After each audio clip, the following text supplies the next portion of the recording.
Inicialmente, justificar que a senhora ministra Maria do Rosário, em função de uma agenda anteriormente definida, não pôde estar aqui presente. Dessa forma, então, aqui represento a SDH e gostaria de iniciar a minha exposição indo direto ao ponto. Somos contrários a qualquer rebaixamento da maioridade penal. E é importante iniciarmos essa discussão tratando sobre a questão de que o fenômeno da violência social ele tem sofrido, e trata-se de um tema necessariamente complexo, ele tem sofrido um grande empobrecimento na maneira de ser debatido. Então, de fato, tratar da questão do que seria uma garantia, dos direitos não poderia ser exclusivamente uma matéria penal. E, nesse sentido, é que entendemos que, ao tratarmos essa matéria exclusivamente como uma questão penal, nós realizamos um profundo e perigosa inversão em que as consequências são tornadas causas. E, desse sentido, essa operação ela tem um grave rebatimento e resultados nefastos nos direitos humanos, além também, como já foi colocado aqui, de ausência de eficácia. Então, é sempre importante lembrar que os direitos humanos eles são necessariamente universais,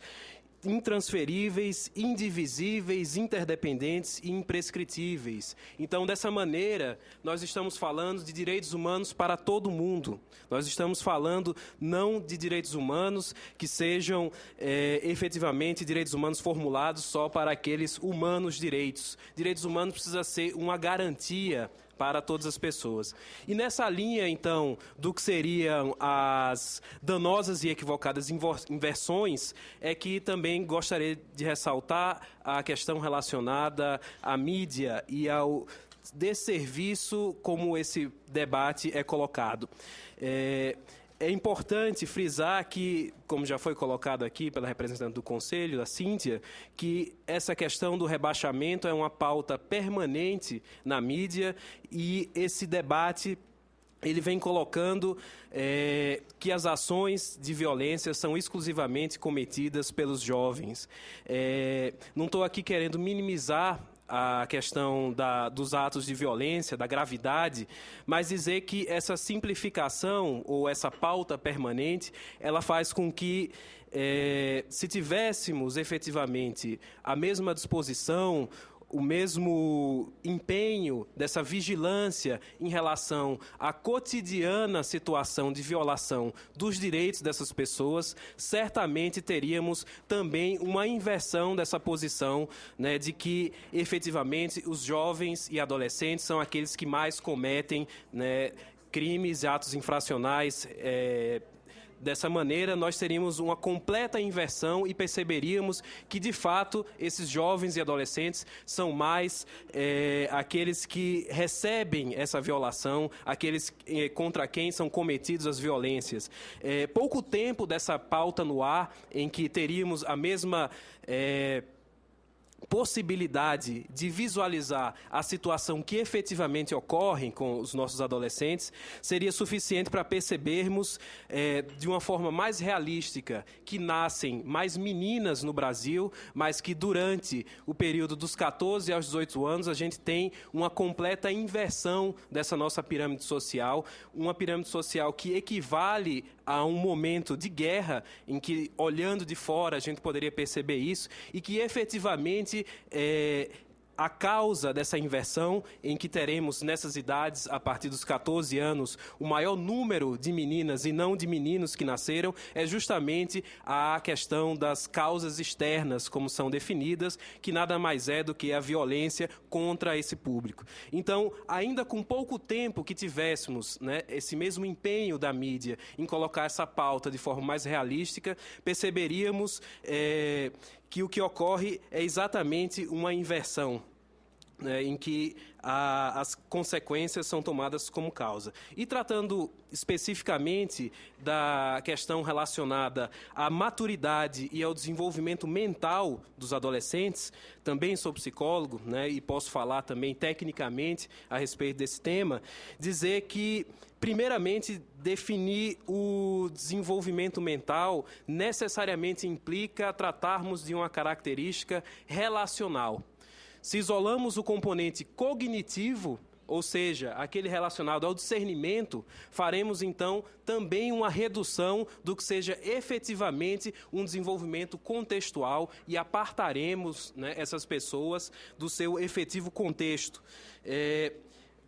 E agindo dessa forma, nós colocaremos a primazia desse componente, a cognição, como sendo o único elemento que importa para percebermos um desenvolvimento integral, que é necessariamente um desenvolvimento que leva em consideração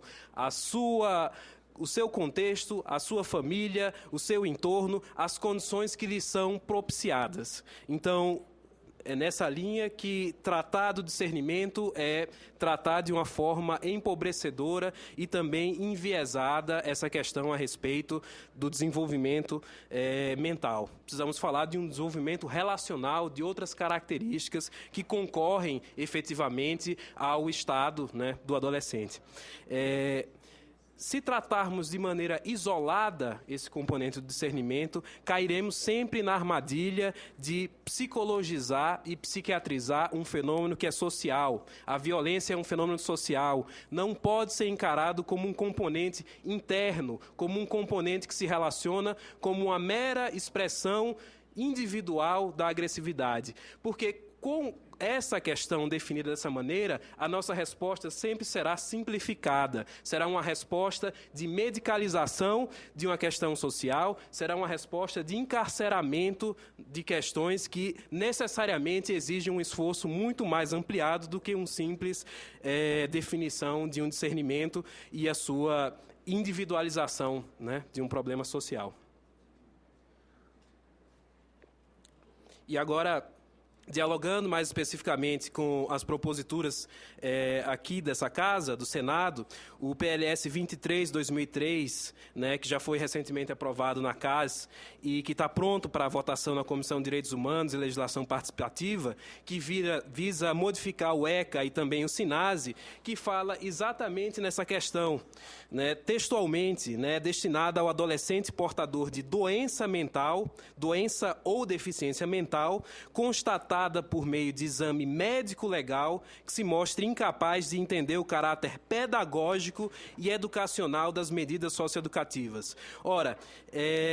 essa alteração ela está proposta para incidir sobre aquelas pessoas que seriam incapazes de entender o caráter pedagógico e educacional. Então, é justamente nesse ponto que discordamos inteiramente, porque dessa maneira seria entendermos que para algumas pessoas, a educação não seria destinada. Então, no mesmo movimento, além de separarmos quem são as pessoas proscritas, ainda seria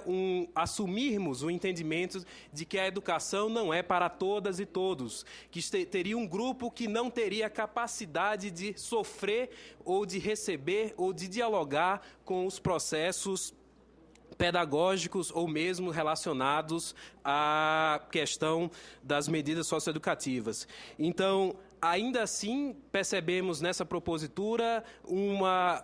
inconsistência do ponto de vista terminológico, ao falar em doença e em deficiência mental. Corretamente seria tratar de transtorno mental e tratar também de deficiência intelectual. E isso não é apenas um preciosismo conceitual, mas isso tem implicações e rebatimentos na prática, porque a partir do momento que a gente não faz uma boa diferenciação entre o que seria a questão dos transtornos mentais e o que seria a questão da deficiência intelectual, o destino é o mesmo. Encarceramos os dois e tratamos como sendo uma questão só que merece, então, a medicalização ou o seu encarceramento. É preciso ter muito cuidado nessas definições terminológicas, porque elas têm rebatimentos na prática, na construção de uma série de serviços e de áreas que precisam estar envolvidas e trabalhando, ora separados, ora integrados. Então, ações relacionadas à habilitação e reabilitação para a pessoa com deficiência intelectual, questões relacionadas a uma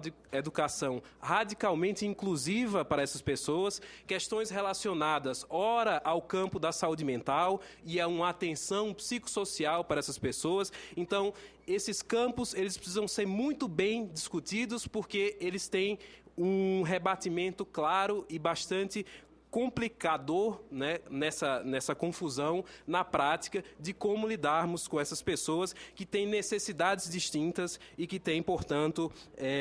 outras questões e outros setores a serem integrados, que não só uma questão relacionada a uma medida penal.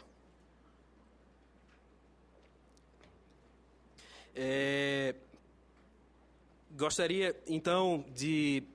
reforçar a posição da Secretaria de Direitos Humanos, da Presidência da República,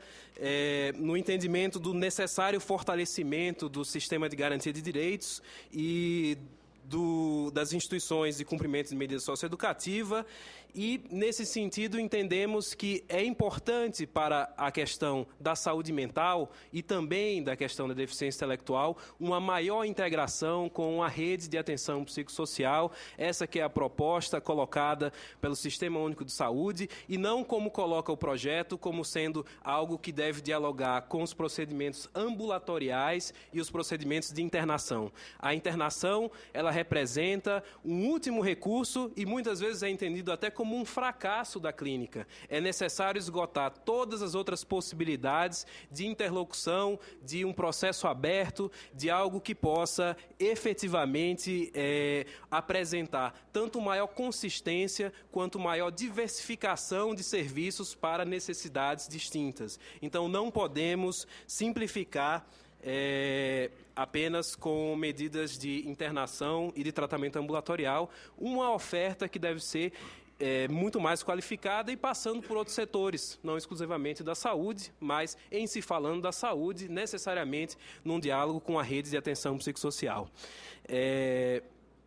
Gostaria também de falar da